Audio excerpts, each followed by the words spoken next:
আসসালামু আলাইকুম। এইচএসসি অথবা আলিম পরীক্ষার্থী যারা 2024 সালে পরীক্ষা দিতে বসবা, 1 মাস বাকি আছে, তাদের জন্য আজকের যেই সাবজেক্টের সাজেশন সেটা হচ্ছে পরিণতি প্রথম পত্র। এবং এই সাবজেক্টটা হচ্ছে তোমাদের জন্য অনেক অনেক বেশি ইম্পর্টেন্ট, কারণ হচ্ছে এটা হচ্ছে চতুর্থ বিষয়। এবং এই যে ফোর্থ সাবজেক্ট, এটা কিন্তু তোমাদের জিপিএতে অনেক বড় একটা প্রভাব ফেলে। সো এই বিষয়টাকে কিন্তু অনেক বেশি ইম্প্যাক্ট দিয়ে পড়তে হয়। এবং আজকে হচ্ছে আমরা এই বিষয়টাকে, মানে পরিণতি প্রথম পত্রের যে বিষয়টা আছে সেটাকে হচ্ছে আরও ভালোভাবে বোঝার ট্রাই করবো, মানবন্টনটা এবং কোন কোন কোন জিনিসগুলো আমাদেরকে পড়তে হবে পরিণতি প্রথম পত্র থেকে, সেই জিনিসগুলো আমরা হচ্ছে রিভিউ করে নিব। সো প্রথমে আমরা কি দেখবো বলো তো? যেটা আমরা আগে দেখি, যে প্রথমে হচ্ছে দেখবো মানবন্টন। মানবন্টনটা কি তোমরা সবাই জানো, 30টা হচ্ছে বহু নির্বাচনী, 30টা থেকে 30টা অ্যান্সার করতে হবে 30 নাম্বার।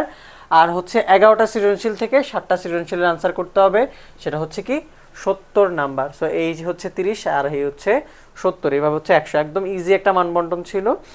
এখন আমরা যাব হচ্ছে সিলেবাসে, যে তোমাদের বইয়ের মধ্যে 10টা অধ্যায় আছে, তোমরা কি 10টায় পড়বা? না, আমরা কোনগুলো পড়বো? আমরা হচ্ছে যেহেতু শর্ট সিলেবাসে পরীক্ষা দিচ্ছি 2024 সালে, সো আমাদেরকে যে যে অধ্যায়গুলো পড়তে হবে, প্রথম অধ্যায়টা পড়তে হবে, দ্বিতীয় অধ্যায় বাদ, তৃতীয় অধ্যায় পড়তে হবে, চতুর্থ অধ্যায় বাদ, এবং পঞ্চম ষষ্ঠ সপ্তম পড়তে হবে, অষ্টম নবম বাদ, এই হচ্ছে দশম অধ্যায়। সো এই যে দেখো 6টা অধ্যায়, এবং বাকি দ্বিতীয়, তারপরে হচ্ছে তৃতীয়, আর হচ্ছে অষ্টম এবং নবম, এই 4টা অধ্যায় কিন্তু বাদ যাচ্ছে পরিণতি প্রথম পত্র থেকে। সো এই হচ্ছে আমাদের সিলেবাসটা আমরা বুঝলাম। এখন যাব কিসে? গুরুত্বপূর্ণ কিছু সাজেশনে যাব। তো দেখো, প্রত্যেকটা অধ্যায় থেকে আমরা দেখাচ্ছি। প্রথম অধ্যায় হচ্ছে পরিণতি ও সুশাসন পরিচিতি, সুশাসন পরিচিতি। এখান থেকে পরিণতি এবং সুশাসন দুইটাই কিন্তু কি করতে হবে, এগুলোর সংজ্ঞা জানতে হবে, এগুলোর ধারণাটা জানতে হবে, এবং এগুলোর বৈশিষ্ট্যগুলো ভালোভাবে পড়তে হবে। একটা সিকিউ বা একটা সৃজনশীল কিন্তু এখান থেকে ইনশাল্লাহ চলে আসবে, এবং এমসিকিউর জন্য কিন্তু এটা মোর হচ্ছে ইম্পর্টেন্ট। এবং আমরা চাবো হচ্ছে তৃতীয় অধ্যায়ে মূল্যবোধ, আইন, স্বাধীনতা ও সাম্য, এই অধ্যায়ের নাম। এখান থেকে যে দুইটা টপিক সবচেয়ে বেশি ইম্পর্টেন্ট, সেটা হচ্ছে মূল্যবোধ এবং হচ্ছে গণতান্ত্রিক মূল্যবোধ। আর আইন এবং স্বাধীনতা ও সাম্য, এগুলো হচ্ছে পড়তে হবে। এই 4টা টপিক কিন্তু পড়তে হবে, যেটা স্টার্ট দেওয়া সেটা বেশি গুরুত্বপূর্ণ। এবং দেখো এখানে গুরুত্বপূর্ণ অধ্যায়, এটা গুরুত্বপূর্ণ অধ্যায় বলে দেওয়া আছে, একাধিক সিকিউ এবং এমসিকিউর সম্ভাবনা খুবই খুবই বেশি। এটা কিন্তু একটা গুরুত্বপূর্ণ অধ্যায় বলে দেওয়া আছে।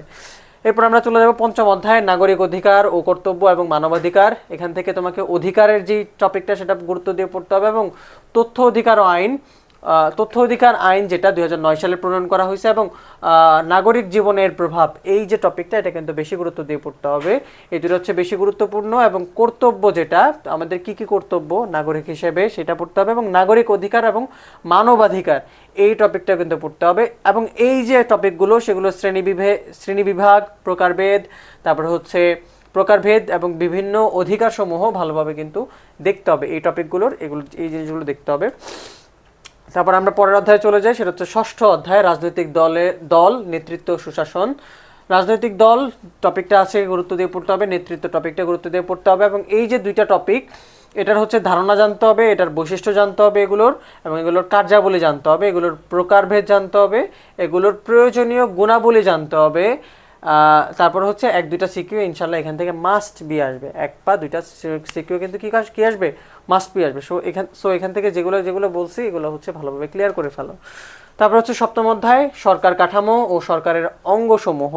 এখানে দেখো 3টা অঙ্গের কথা বলা হয়েছে, আইনসভা, শাসন বিভাগ, হচ্ছে বিচার বিভাগ। মানে আইন বিভাগ, শাসন বিভাগ এবং বিচার বিভাগ, এগুলোর গঠন জানতে হবে, এগুলোর ক্ষমতা জানতে হবে, এগুলোর কার্যাবলী সহ বিস্তারিত পড়তে হবে। একটা সিকিউ আসবেই মাস্ট, 2টা আসার সম্ভাবনা খুবই খুবই কিন্তু বেশি এই অধ্যায়টা থেকে। এরপর যাব হচ্ছে আমরা, দেখো এটা কিন্তু সপ্তম অধ্যায় না, এটা সপ্তম অধ্যায় ছিল হচ্ছে সরকার কাঠামো। পরবর্তী যে অধ্যায় সেটা হচ্ছে দশম অধ্যায়, যেটা এখানে স্লাইডে একটু ভুল আছে। দশম অধ্যায়টা যেন কি ছিল? দশম অধ্যায় ছিল হচ্ছে দেশপ্রেম ও জাতীয়তা।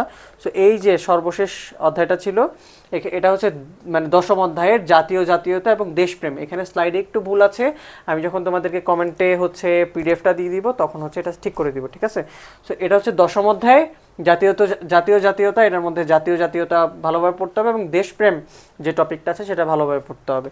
এখন দেখো একটা নোটটা কি, তৃতীয়, পঞ্চম, ষষ্ঠ এবং হচ্ছে দশম অধ্যায় থেকে তোমাদের কি হবে, 7 থেকে 8টা সিকিউ আসার সম্ভাবনা খুবই খুবই কিন্তু বেশি।